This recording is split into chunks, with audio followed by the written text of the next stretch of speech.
open the sports page with the Orlando Sentinel and FM 96.9 The Game's Mike the Bulldog Bianchi. On JRR. Bulldog Sports Page brought to us by Kaufman and Lind Injury Attorneys this morning. Special teams blunder turns things around quickly in the Monday night affair in Dallas last night, Doggy. Yeah, Dallas versus the Bengals. Not that the game meant anything because both teams are not having a great season, obviously. But yeah, games tied with what? About 2 minutes, 1:53 remaining. Games tied. Cincinnati's punting. Dallas blocks the punt. And one of Dallas's defenders, Amani Oruwariye, that's how you say it. So he tried to field the bouncing ball. He does not field it correctly. And the Bengals recover, and they go down, recover the ball, and then Joe Burrow throws a 40-yard touchdown pass to Jamar Chase to win the game. Ta-da! For the Bengals.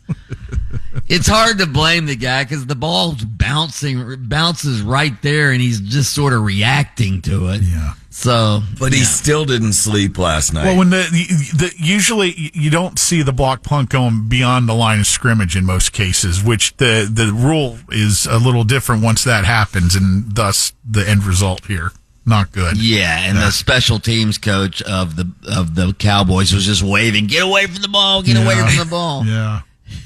So yeah, Cowboys end up losing the game. So hey.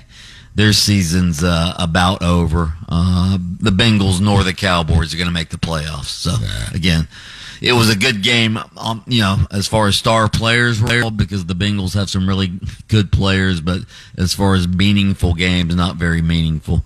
Heisman Trophy finalists were announced yesterday. The Bulldog is a voter, but I'm not allowed to tell you who I voted for. Bulldog, you can make a case for any of these guys, I think, this year. Yeah, Dylan Gabriel, Travis Hunter of Colorado, Dylan, of course, with Oregon, Boise State's Ashton Genty, Miami's Cam Ward. You're right. This is about as hard a vote as you could get. I mean, Cam Ward of Miami, without him, what are the Hurricanes? I mean, we saw what they were last year, and he leads the nation in passing. Unbelievable passing statistics. Miami had the highest scoring offense in the country. Ashton Genty ran for 2,500 yards. I think that's the third most in NCAA history. For Boise State. He led Boise State into the playoff. Dylan Gabriel. If Dylan Gabriel wins, I mean, he's obviously the quarterback of the number one team. His stats do not stack up with Cam Ward this year, but you look at his, I mean, you could almost 40. give it to him as a career award. A career award, because he's broken a lot of passing records in the NCAA, and he is the quarterback of the number one team in the country. A loaded team, so it's not all on him as much as some of these other guys. So it's hard to weigh this in the end. And he's almost 40 years old. Right. I mean, in his 9th season. Yeah. And Travis Hunter, I mean, he's a two-way player. He's the best receiver in the Big 12.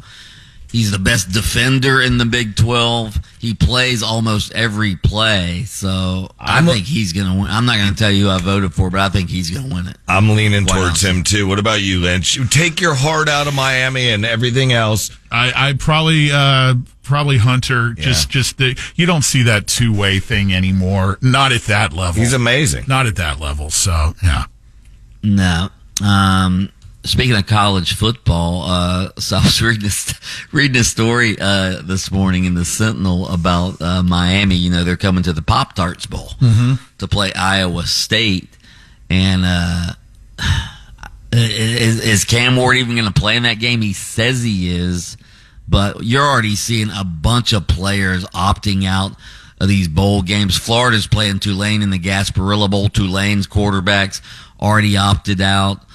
There's another quarterback for a bowl team. Oh, the Duke quarterback has already entered the transfer portal, so he's opted out of their bowl game. College football has to do something about this. I mean, these bowl games are meaningless enough with a 12-team playoff. All right, Now you're going to have bowl games. We've seen it for a couple of years now. You've got these bowl games where the key players aren't even playing. Why would you even, and have you seen the ticket prices of some of these bowl games?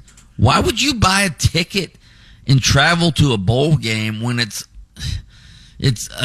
meaningless to begin with, but now you don't even have the players in it. I'm telling you, Pat and myself and somebody else were talking about it yesterday. Pat's all about Travis Hunter playing. I wouldn't play. I'm sorry. Cam Ward. Or Cam Ward. I wouldn't play. Taking that, rolling the dice on that injury. Yeah. Well, let's be very specific about wording here. He says he's going to play. He didn't say how much he's going to play. He could come in for the first series. Okay, I played. Yeah. Wow. By the way, you mentioned the other day, I didn't know it was so drastic. The NBA TV ratings. Bad. They're down they were down almost 30%. Yeah. In the first month of the season, and people are trying to figure out why they're down. I mean, you can go anything from, load management, go woke, go broke, a dearth of American stars in the league. What do you guys think it is? A combination? What? Can I tell you locally what I think it is here locally? Is that what? I can't see a Magic game with my TV provider.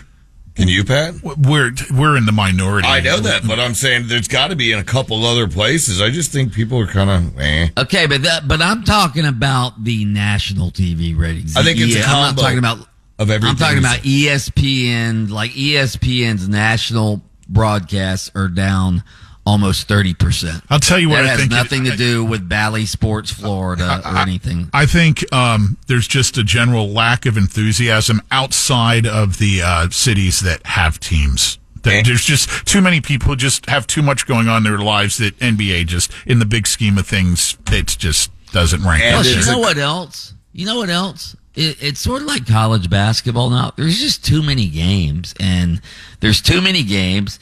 The players aren't taking the game seriously during the regular season, so everybody's just sort of waiting for the playoffs, I think.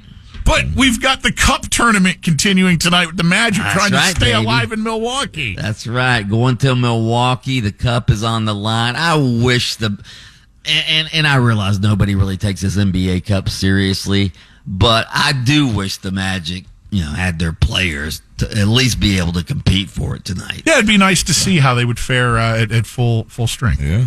All right. All right. Lightning where are the Lightning tonight? They travel to Edmonton. And I think we covered most of the stuff. You're not going to give us a hint on who you voted for, huh, Dog? I already did. He said it, Pat. He said it without saying. I told you who I thought was going to win. Who you thought was going to win? Hunter. Okay. All right. Yeah. All right. So, Mike Bianchi, host of Open Mic on AM 740 and FM 96.9 The Game, on adjacent to us weekday mornings, and he takes time from his show to join us for the sports page here on JRR each morning, brought to you by Kaufman and Lind. Listen to Under Oath with attorney Jeff Coppin every Saturday morning, 7:30 on FM 96.9 The Game. You can catch extended versions on your favorite streaming platform. Oh, oh. Listen, Taco.